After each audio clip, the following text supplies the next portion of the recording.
Ladies and gentlemen, please welcome the Honorable Thomas Perez, Secretary of Labor of the United States, to moderate a discussion on training your skilled workforce with Mr. Jörg Klisch, Vice President of North America Operations of MTU America, Ms. Sheila Paul Shedd, Manager of the Governor's Council on Workforce Policy of Arizona Commerce Authority, Mr. Renee Steiner, CEO of Bueller North America, and Mr. Mike Thomas, Senior Vice President of U.S. Operations of Sasol. Good morning. How's everyone doing? Excellent. All right. Good to see you all out there. I am Tom Perez. I have the privilege of serving as the Secretary of Labor. We are joined here by a distinguished group of panelists to talk about workforce. I was watching some of the previous plenary, and this is a natural segue to this plenary because you hear the topic of skills being discussed everywhere. When I've been involved in this business, whether at a local level, a state level, and now at a federal level, when we talk to employers who are thinking about relocating, we talk about a lot of things and we hear about a lot of concerns, including things like physical infrastructure, things like IT infrastructure, energy infrastructure. And what we hear perhaps most frequently is about the need for very effective human capital infrastructure. And that's what we do at the Department of Labor. We help to grow that human capital infrastructure. We help people to acquire the tools that they need to succeed, and we help businesses in their efforts to grow their workforce. We do this in combination and coordination with our partners in state government, our partners in local government, and through these efforts, we oversee a network of roughly 2,500 American job centers located all across the United States. These job centers help us at a regional and local level connect job seekers with employers who want to grow. And everywhere I go across this country, I hear optimism in the voice of employers. And the use of these American job centers is critical. And what we're trying to do in this plenary panel is give you a sense of the very extensive toolbox of tools that enables us to help you grow your business here. And I should underscore that these are an extensive array of no-cost tools to you as you build your skilled workforce here. And they're very customized tools. So, for instance, we can pre-screen workers and make sure that we have candidates that meet your specific needs. We helped a manufacturer in Detroit, for instance. She went from 0 employees to about 700 employees in the span of literally 6 or 7 months. And basically, we were her job filter, and we were helping her get employees. And so that's an example of something we do.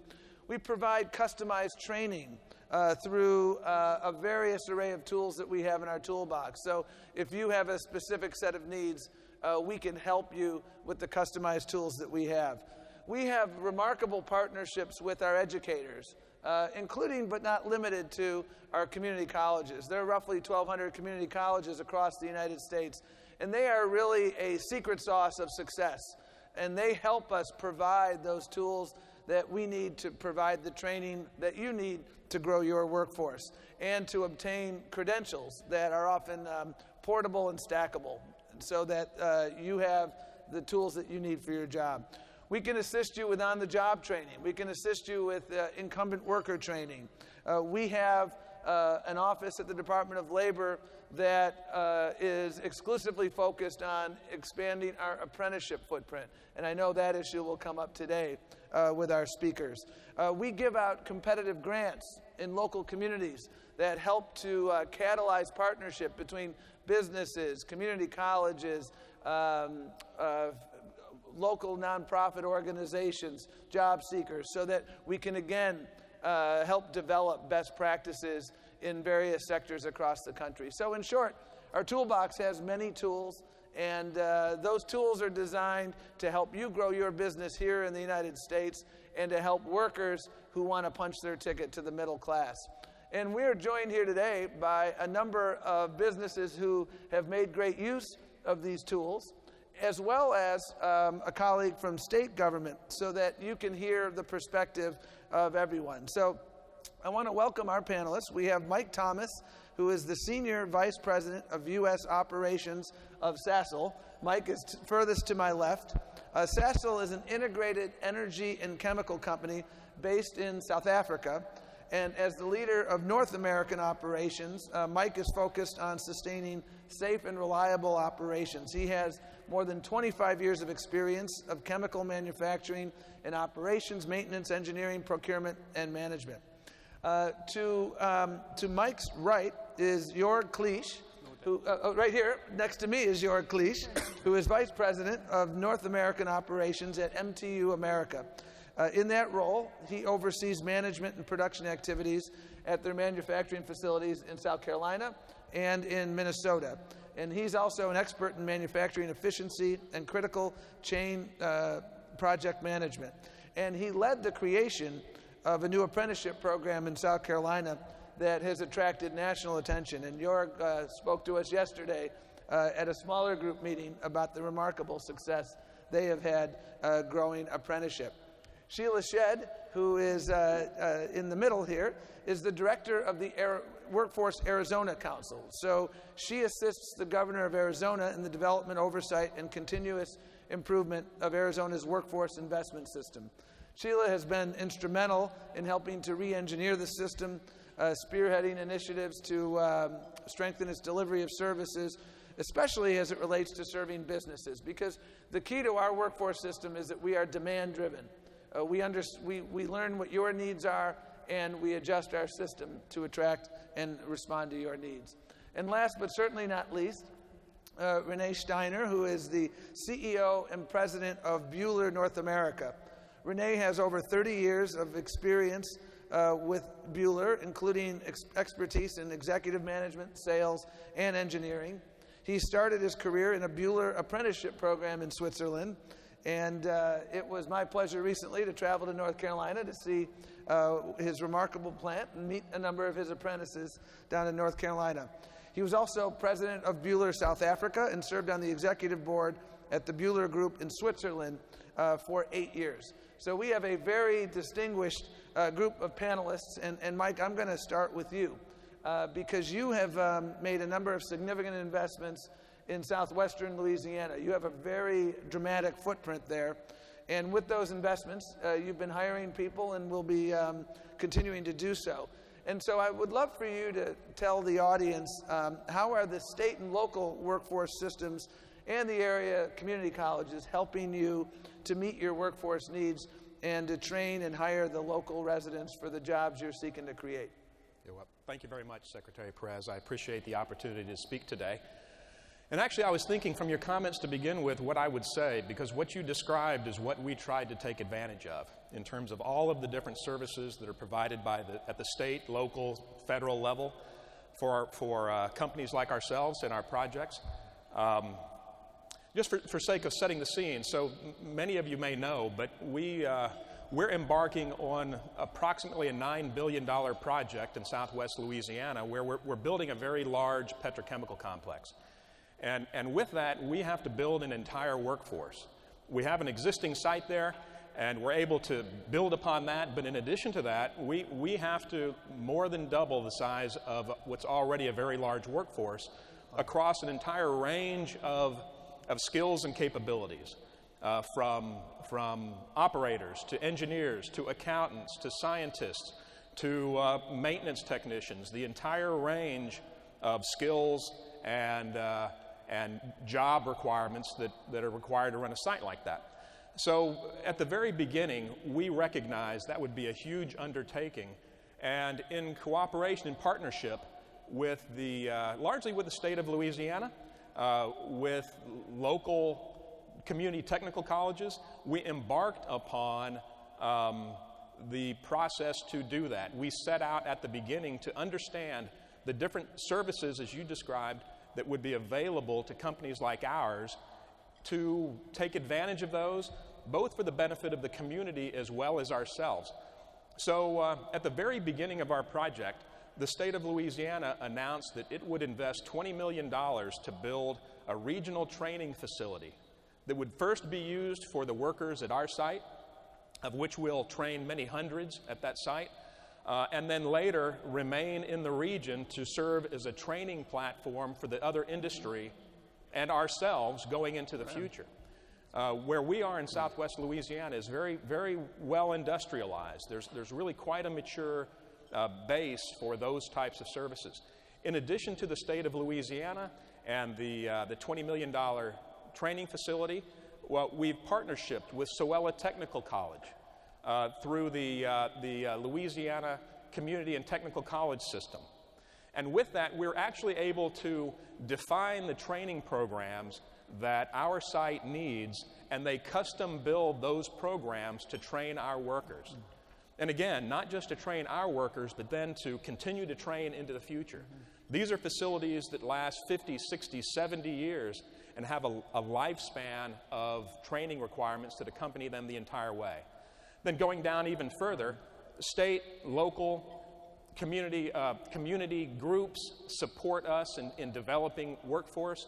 The Chamber of Commerce, we have a group in Southwest Louisiana that has been created particularly to help our region grow in the way that it has. It's called the Growth and Opportunity Group. And it examines all these types of things, training, infrastructure, and all of the other things that projects like ours need, and the ways we impact the community. When you were working with the local board and the local community college, what engagement or what role did you all have in curriculum design, things of that nature? Because we want to make sure that when people leave a program, they have the competencies that you need. And so what was the level of your engagement in things like that? So we were intimately engaged. I mean, to the extent that we defined the types of training that were needed, the specific roles, and then the curriculum that we require within those roles. Now we have the advantage that the community colleges have expertise, and we like to use that expertise. There's no sense in us reinventing things that others can help us with.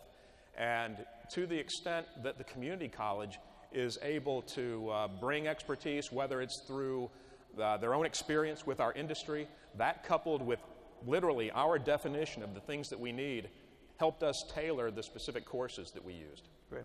In my own experience traveling the country, I've observed that many businesses are now, they actually have some of their employees who teach some of the courses. Yes. And one of the advantages of teaching that is you obviously understand what the curriculum is. It's tailored to your company's needs. And then another advantage is you cherry pick the best students. Yes. And you hire them. And there's nothing wrong with that. That's okay. We like doing that. Right. Jorg, let me turn to you now. One of the innovations that you have brought to bear, especially, and I heard you talk about South Carolina yesterday, is the apprenticeship model that is well developed and part of the DNA in Switzerland and Germany and in many other countries, and you brought it to South Carolina. Talk about how you were successful in doing that, and what advice you have for companies who have the apprenticeship model where they are currently located. They're thinking about locating and expanding their footprint here, and they're contemplating exporting that apprenticeship model as well. Thank you, Mr. Secretary. What I would say is, first of all, I have to thank the state of South Carolina for the openness and the school district to really allow me that approach, because when I first talked about doing that, everybody said, well, the school system in Europe and in particular in Germany is totally different than the school system in South Carolina and in the US as a whole, so you can't do it. But we ask ourselves, why can it be that in Europe, in Germany, 15, 16, 7-year-old students can learn a skill, and why is it not possible in the US? So fortunately, with our location in Aiken, South Carolina, we found a location. It's actually called a career center. It's more or less a workshop that serves 5 high schools. And when we visited that workshop, we realized that they do have all the tools and the machinery and equipment in place that we would need to train what we call an industrial mechanic. Basically a person that knows how to do CNC machining, that can operate on an assembly line, that can run a test cell, that can read a build book, that can read a drawing, that knows the difference between cast iron and hardened steel. So this was all in place. So we asked basically the school, would you be open to work towards a certain curriculum that we would provide? So what we did, we basically took the skill set, the curriculum from Germany, which was already translated into English, and gave it to the teachers, and they went through it and said, yes, there is no reason why we should not be able to do that. So we created a program, we call it apprenticeship program. It's essentially a dual education system where the students get trained at this career center with the theory, and then over time we bring them to our plant for the practical part. Now we have a 2-year period. The unique part of this program is we really approach not high school graduates rather than high school students. So the beauty of the program is these students are still in high school. They are in their junior and senior year, and other than picking some kind of electives, they basically join our program instead of an elective. So they go to this career center, and about 1,000 hours they spend at our facility. And at the end of the program, they have not only spent more than 1,000 hours, actually paid hours, in our facility, they also have a certified skill, which is meanwhile certified in South Carolina by the DOL as well.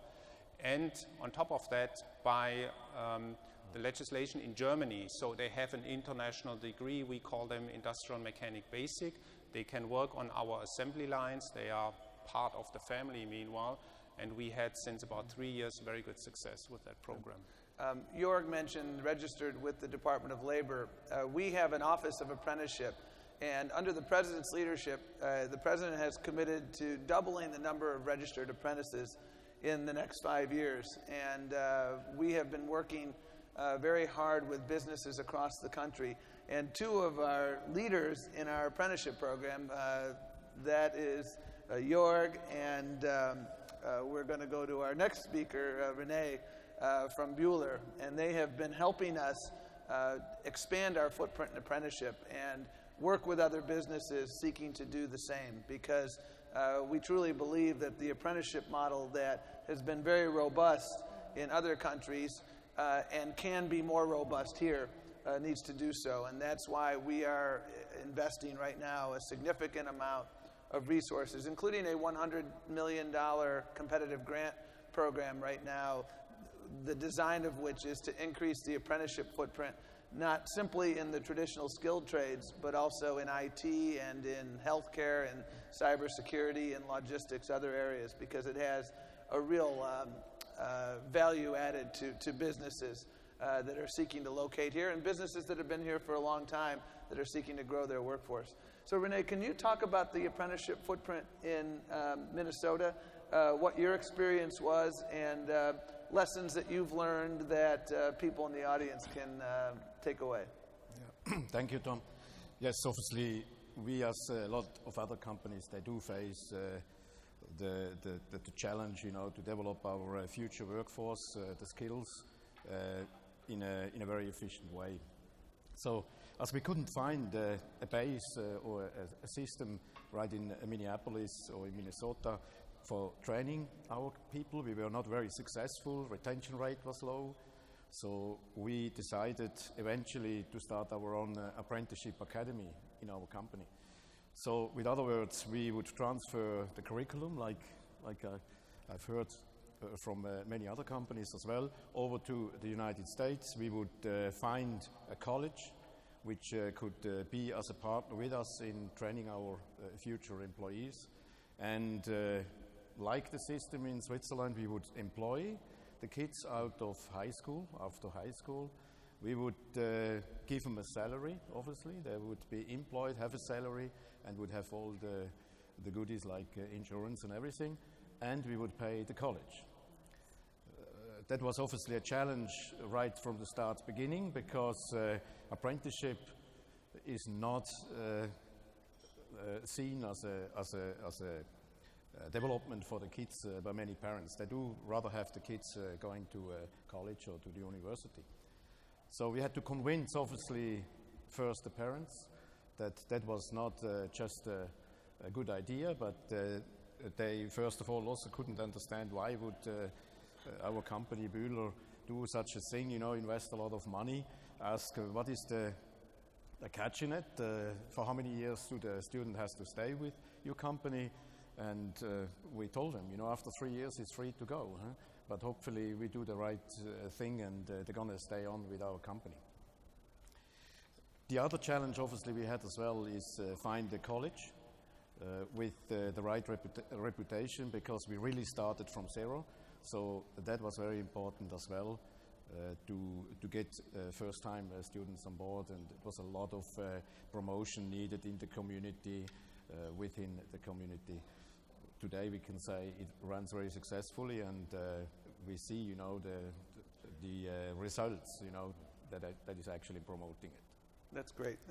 Sheila, let me turn to you, because you are, I work for the federal government, and Sheila works for the governor of Arizona, with whom I had the privilege of spending some time recently, and workforce is front and center in his agenda. How have you been able to, from a state perch, help employers in your state who want to grow their business, or employers who want to locate? What has the operating philosophy been, and what are the interactions between the federal, the state, and the local level, and lessons that you've learned from your experience? Thank you, Tom. Again, thank you for the opportunity to be here. So one of the things that we engage with in the Workforce Arizona Council is that we set the policies to make sure that the system is able to deliver to what all of these three representatives have shared, that when they do go to recruit, we make sure that we're able to provide them with the key talents. We provide them with good recruitment and make sure that we give them the right fit for the right companies. So one of the things that we've done in the Arizona Commerce Authority, we've created a Navigator program. And with that Navigator program, it becomes a single point of contact to connect these companies that are looking of either expanding or relocating into our state. We actually provide them with the access to the right people. We provide them with introductions to partnerships with community colleges and universities. We also provide them access to training dollars and make sure that they're given all of the tools that are available to them. And what this does is that it helps companies save time and resources, because oftentimes when they're coming into our state, there may not be a ready facility to be able to host these recruitment events. So we actually set up shop in our American Job Centers, also called one-stops, where companies can come in and actually do on-site recruitments. We really make sure that they have all the tools necessary to them for them to have a successful engagement. And really the philosophy with us is that we really feel that we have to operate at a speed of business. We can't just we can't just assume that companies know that these resources are available to them. So we're really forefront and center. We work very closely with our attraction team when companies are talking to us and deciding whether or not they're going to come to Arizona or not. And really my colleagues around the country do the same thing. We make sure that they have a real sense of what quality talent is available to them. We're able to give them the information that they need to make an informed decision. And realistically, as a whole, we want them to see the workforce system as an extension of their HR division in their companies. So we really work hand in hand with them. Mike, I was reflecting on what you said about, I think you have a $9 billion project. Is that what you said at the outset? Yes. Of your remarks? So I would assume, and this is really a question for all three of our business leaders here, when you're walking into a situation like that where you're seeking to expand your footprint, whether it's $9 billion or perhaps a little less, but no less important, how did you go about addressing your skill needs, and how did the workforce system help you to then meet those skill needs? Because I'm guessing that there were areas where you were able to identify shortages, and then what did you do to make sure that you were able to match your needs with the training programs to build that pipeline? Well, as I said before, a lot of it is working with the state of Louisiana through the Louisiana Economic Development Fast Start Program and other groups to help define what those training needs are. To begin with, though, we had to come in and assess what our resource needs actually are. If you look at Southwest Louisiana, where we are, there have been close to $80 billion worth of projects announced for that area. So workforce training and the capabilities of the community, of the area to provide those resources are very critical. So we worked, as I said, with Louisiana Fast Start. We worked with the community colleges to help define how to train, how to find, how to onboard these people. In addition to that, we reached out to other colleges, other communities to essentially establish connections, whether it's with the McNeese State University there in Lake Charles, Louisiana, or whether it is with the Louisiana State University or other universities similarly close to where we are. Again, we have to onboard a full range of employees, from laborers to PhD scientists, and it takes a full spectrum of both recruitment techniques as well as identification of the skills that are required for each one of those, and then frankly reaching out to every dimension of, say, our community, whether it's local, state, national, to identify where those resources come from. They don't all come from one place. They come from everywhere. And our first objective has been to maximize the benefit, let's say, to Southwest Louisiana through reaching out to the community, help develop that community to be capable of enjoying the prosperity, let's say, that comes along with these types of opportunities, and helping bridge that gap or help find ways for the local underemployed, underrepresented workforce to enter, not necessarily working for us, but to enter into the broader workforce through getting the skills, being skilled up in various ways that allows them to participate is very important to us as well. So it's not just training for SASOL and what we need. It's giving people the skills they need across the board so that they can enter the workforce and take pressure off the rest of the workforce, who then perhaps may be a little bit closer to the things that we do. So identifying that full range of skills is very critical to enabling a project as comprehensive as ours. Renee, you mentioned, I think it was yesterday when we were talking, that you helped facilitate in the North Carolina, in the Research Triangle area, a partnership with American, Swiss, and I think German companies to kind of scale up what you're trying to do in the apprenticeship context. How did that come about? And then, York, I want to ask you a similar question because you were doing similar work in South Carolina. Yeah. Well, that was actually very nice because we didn't have to start from scratch. You know, it was already established, the platform, and it helps because we cost-wise, you know, we share the costs in a college. You know, the college costs. And as well, when it comes to reputation, you know, the reputation was already there, so we didn't have that difficulties to employ new apprentices. Right. And York, you did something similar in South Carolina. Yeah, we did something similar. Let's say the disadvantage we had compared to the colleague in North Carolina, there was nothing established to that point, but the openness of the school district and the college to help us out was just remarkable, and we could implement what we have established now. Meanwhile, I would think that the biggest challenge for us was to take some of the bad taste of the name apprenticeship or dual education system away, because everybody has a certain perception about what apprenticeship means. And in many cases, the bad perception is that for many parents, it's actually the end of the career rather than the beginning. And we see it really as something that bridges the gap for students that come out of high school and do not intend to go to college for whatever reason. There is no way for them to get an organized way into the work environment. And we said we need to fill that gap because there are so many jobs that don't need a college degree. And in our industry, we are building large diesel engines for the off-highway market, basically everything that does not run on a highway.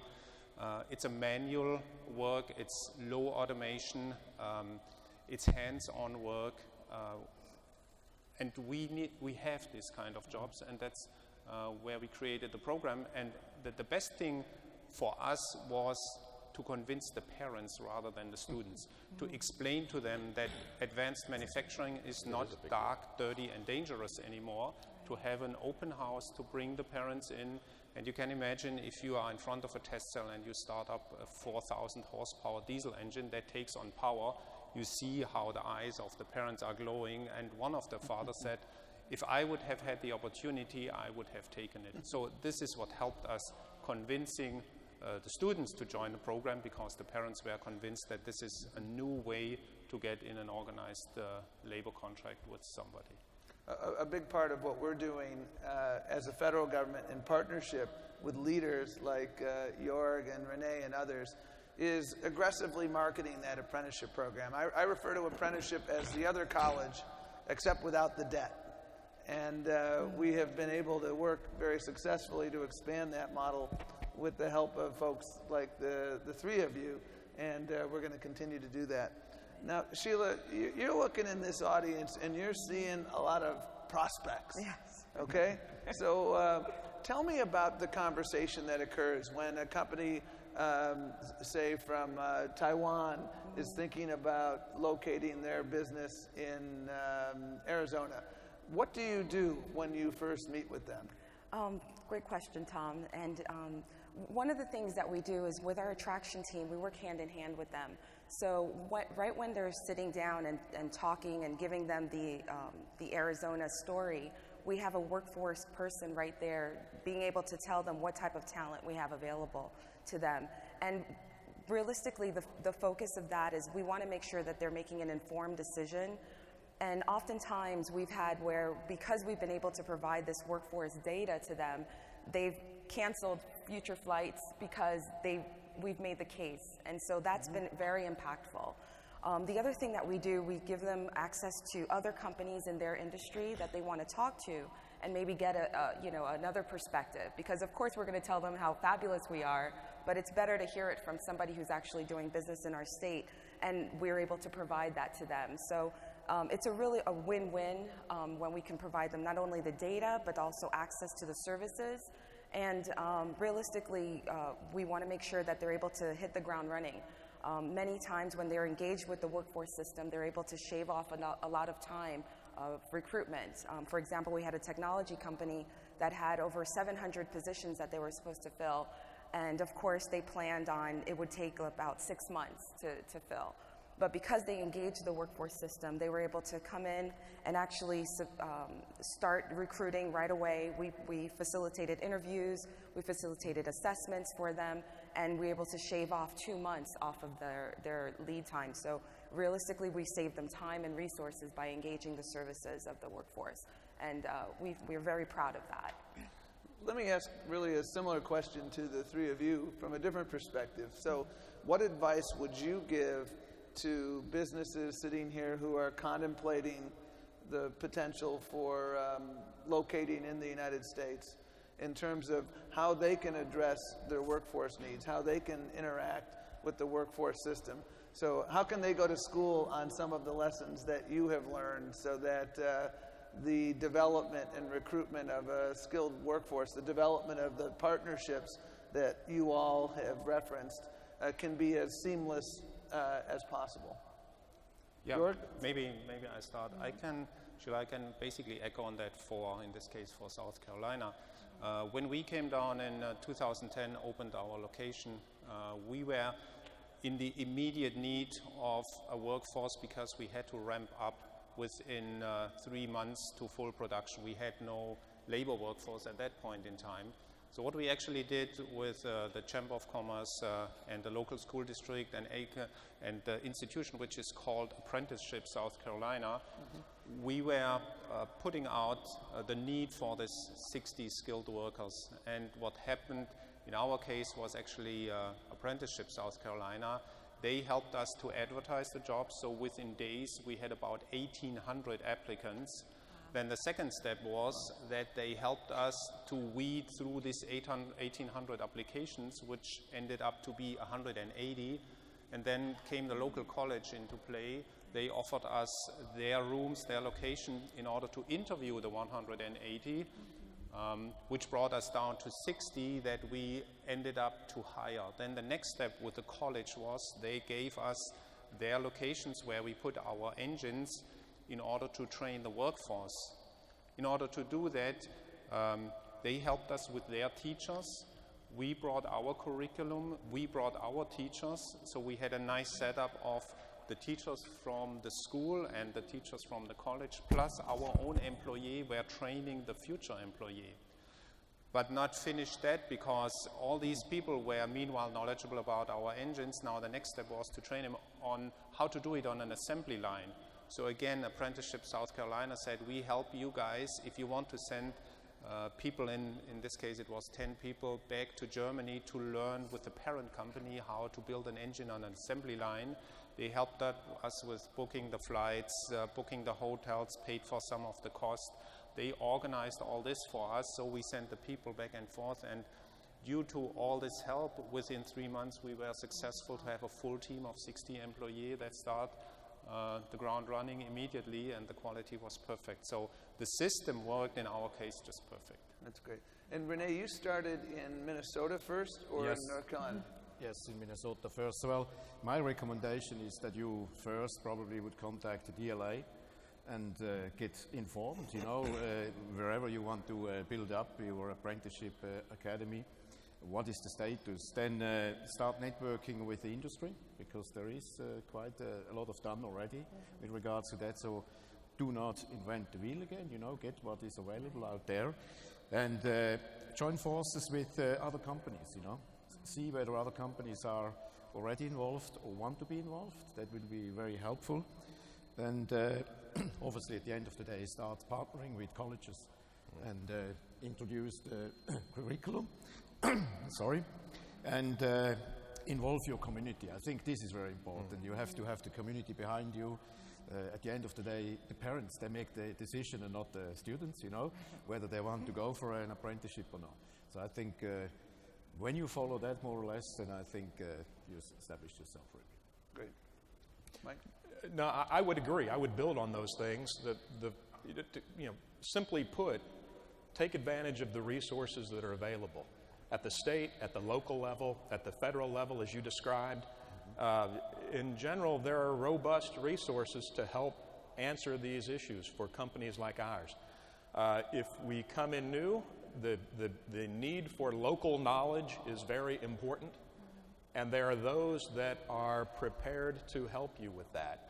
Again, so whether it's the state of Louisiana, whether it's the federal, whether it's whichever environment you may be in, reach out to those. They'll help you. We don't need to reinvent the wheel. Here we sit with several different companies, but we do the same thing more or less. We manufacture, we onboard people. These are not unique processes in terms of finding people, and the states are equipped to do that. Reach out and use those resources. I've heard all of you talk about partnerships with other businesses doing similar work. And for some, that might feel counterintuitive because this is your competition. And one thing that I've observed, having been in this workforce space at a local level, at a state level, and now at a federal level for on and off for the last 15, 20 years, is the level of sector partnership. The old paradigm of talent development was all too frequently what I referred to as cannibalization. You see that Rene is a smart guy and you go and try and steal some of his workers. He then thinks, he knows that you're smart, York, so they come back and steal yours, and guess what? That's zero sum. And with all the optimism about growth. Zero-sum workforce development doesn't work for anybody. And so can you talk about, and maybe I'll start, because I know that the workforce system, Sheila, has been doing a lot to promote sector partnerships. Right. Can you talk about what a sector partnership is? Sure. And how it can help people here who are thinking about locating, and they may be advanced manufacturers, and they're concerned that, well, maybe there's not going to be enough workforce there. How do sector partnerships address that issue? Right, great. So with the sector partnerships, Arizona has been embarked on sector partnerships for the past 4 years now. And actually over half of the states around the country have active partnerships, so it's nothing new. But what's interesting about this approach is that it's industry-driven and community-supported. And by industry-driven, we really mean the industry is the one that drives the conversation, they drive the agenda. And what we're able to do is bring several companies that represent one specific industry, and oftentimes they are competitors, so it comes across a little counterintuitive, like you said, but it's for the benefit of the whole, because if they can tackle these issues as far as, customized curriculum, access to apprenticeships, on-the-job training, if they can collaboratively work on those solutions together, they all ultimately win. One particular example is in Kingman, Arizona. We have a manufacturing sector partnership that's been active since day one. So about 4 years now they've been active. And one of the things that brought those manufacturers together was there was a lack of qualified welders and millwright machinists. And that was a key problem because it is in a rural area, and they found that the community was dying is basically what their chair often relates to. But what he saw it as an opportunity when we approached him with the sector partnership initiative. And so Laren is a mining equipment manufacturer. And so Laren saw this as an opportunity to bring together those other manufacturers in the region that they really hadn't had a strong relationship with, but they knew that they were stealing each other's employees. So at the first meeting, they talked about opportunities. We didn't start with the problems. We talked about opportunities that existed for the manufacturers. And starting from that approach was very positive, because then it gave them an opportunity to look and see, okay, so what are the opportunities that are available to our growing industry, and how can we work together to remove any barriers to obtaining those opportunities? And so because of that, they've been able to develop a customized apprenticeship program where Laren serves as a parent company, and other companies, smaller companies, are able to send their employees to it. So everyone benefits. They've actually also created a certificate program, which is a first aid responder program, which is interesting for manufacturers, but because of the safety issue and the safety concern, they felt that they needed to have somebody on staff. So they collectively worked with the Mojave Community College together to develop that curriculum. So and that partnership continues today. Even though they've come out with some key outcomes, they have the curriculum, they have these trained skilled workers, but they continue the dialogue to talk about, how can we share logistical approaches? How can we, build on the partnership? So it's been really a great success. And in Arizona, we have partnerships, sector partnerships in healthcare. We even have one in viticulture, the art of winemaking. It's probably one of my favorites. They also have manufacturing partnerships around the state in different locales that have different approaches that they're tackling together. Mm-hmm. So it's been a really great push for us. What has been the value of partnering, with other companies in your communities? York? Yeah, let me explain a little bit what's going to happen if you as a company try to train young adults only for your business. You will ultimately fail, because you cannot prevent that somebody is not leaving. So what you should do is really to partner up and create a skilled pool. It means to elevate basically the skill set of the community in itself. And we were basically forced to do that because we are not big enough to have our own training facility. So we reached out to the community. We basically implanted this career center or used this career center as a community-owned center, and we literally invite other businesses and say there is no need to steal the trainee or the apprentices from us. You can have your own one. You can go also to the school as we do and have your own trainee, and at the end of the 2-year period they can decide if they want to go to your company, to our company, if they want to leave. They have all kind of opportunities, but what you have is you have an educated pool where you can pick and choose. So that's the desire to have the pool available, and not just to say I pick the best one and I train them and I hope that they will not leave, because ultimately they will at some point of time. There's no way to avoid it. Sure. Renee? Yeah, it can only benefit.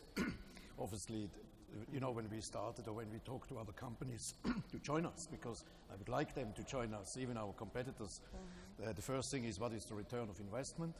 The second thing is, how about if I lose them after I've trained them, you know? So they are afraid of that. But I think the more company started to get on board and this apprenticeship development, I think the better it will benefit. What we also would like is that some employees would change, obviously. Some from us would go to other companies and vice versa. That will only develop it even better, you know, for the future. Right. You're not the only oil and gas company out in southwestern Louisiana. So how do you work together to create those synergies? So we have, as you put it, cannibalization is something that we're keenly attuned to. And building the workforce, particularly in the case that we have now, where there's so much growth taking place, is I think commonly recognized as necessary for the survival and the prosperity of all of the different plants and companies in Southwest Louisiana.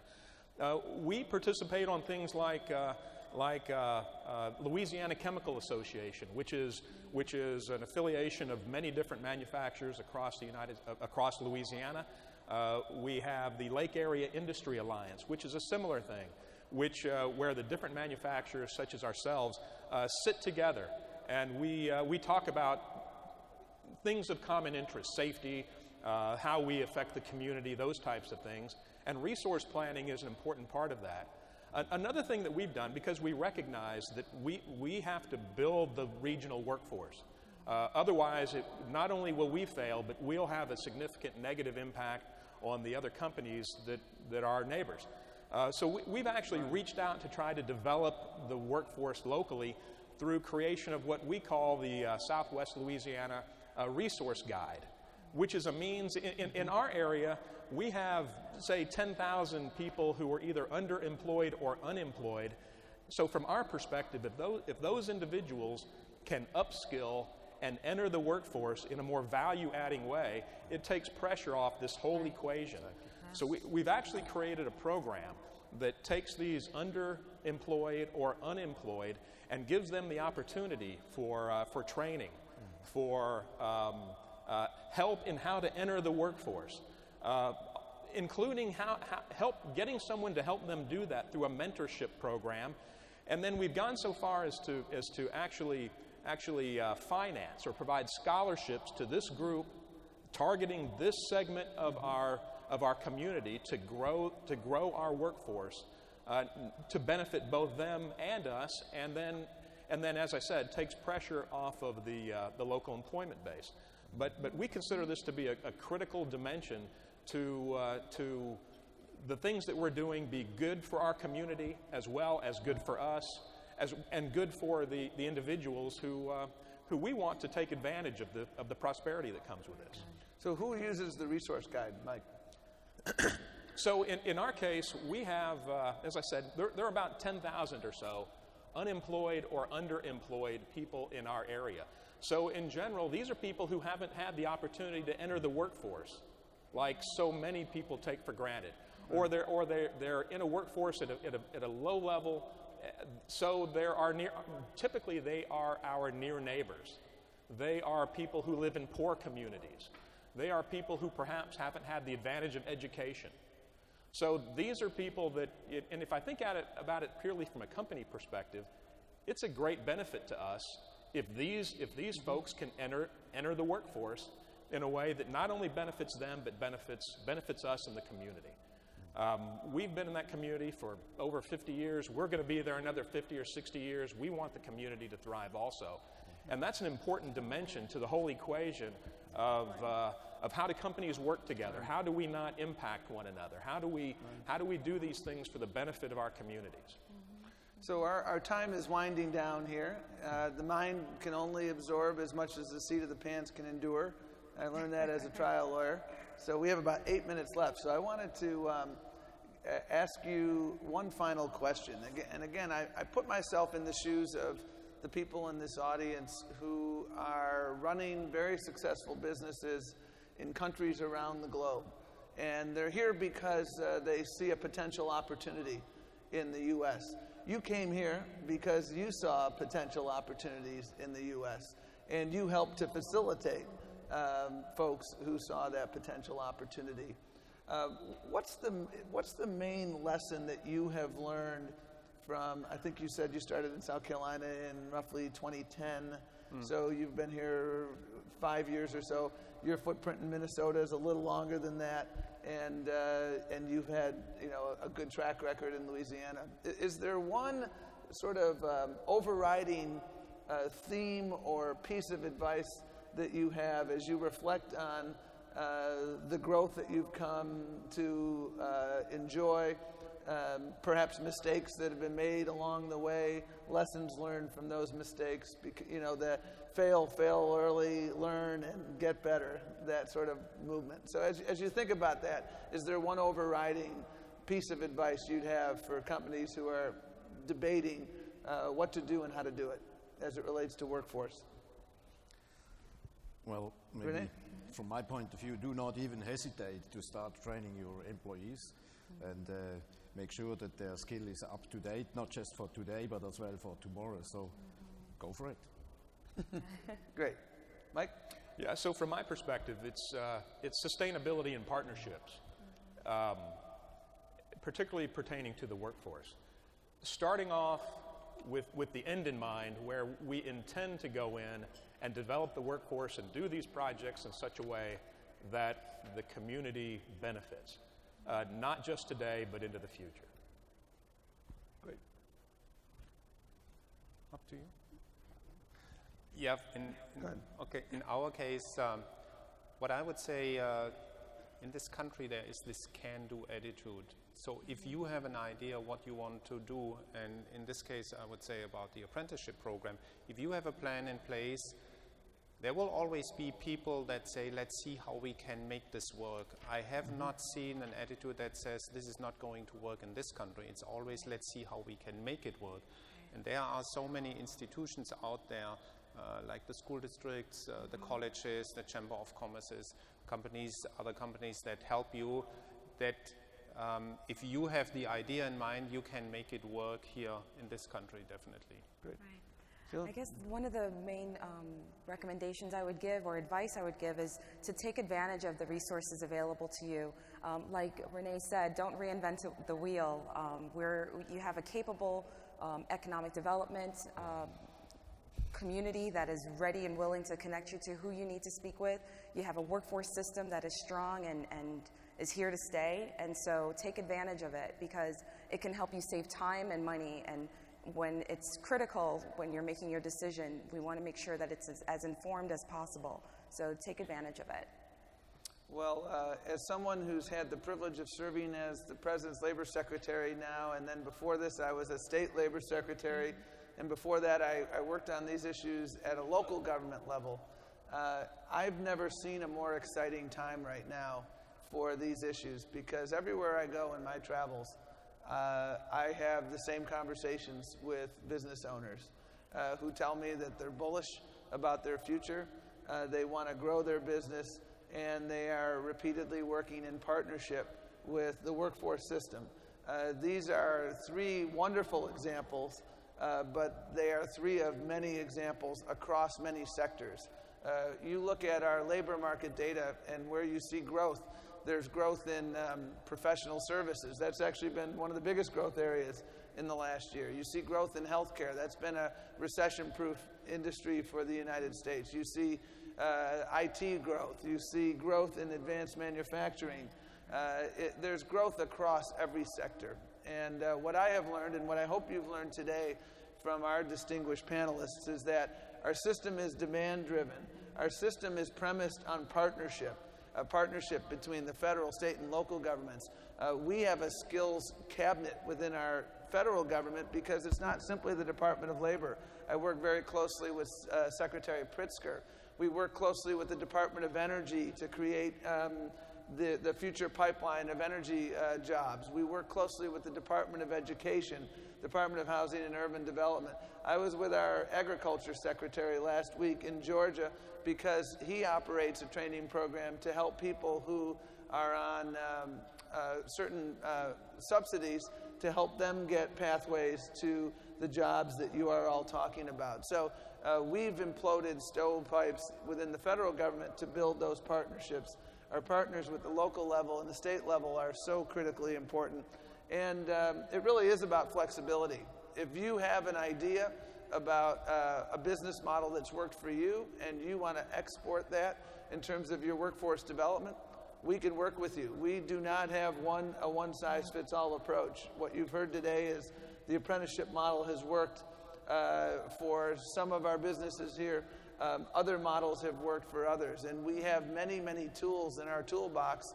And one thing I always say as a workforce professional is, if you have a new tool, then we want to add that tool to our toolbox, because we do try to exude, as York said, that can-do attitude. And that's why I love this job, and because we have worked so hard and so successfully in partnership to create these opportunities. So it's been an honor to spend the last hour with you. I'm going to go to the Department of Labor's booth, and if you want to have individual conversations about your workforce needs and your thoughts, we're here to serve you. We're here to answer any questions that you have, because we recognize that your human capital development is absolutely indispensable to your success.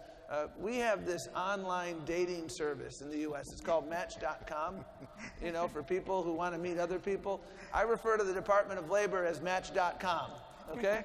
We connect job seekers who want to climb that ladder of opportunity to the middle class with employers who want to start their business or grow their business. And we use the secret sauce of partnership with local training providers, partnership with other businesses, partnership with nonprofits. And through those partnerships, we've been able to build a very elaborate network. And it's all about scale. You have been able to succeed because you have identified and implemented strategies to scale the work that you're doing. And that's exactly what we're trying to do at the Department of Labor. Scale and sustainability and flexibility. Those are really three of the mantras, and we look forward to having those individual conversations with you about your human capital needs as you contemplate coming to the U.S. to grow, start, expand your business. Thank you so much for the time you've spent with us, and we are open for business. Thank you. Thank you to our panelists. Thank you. Oops.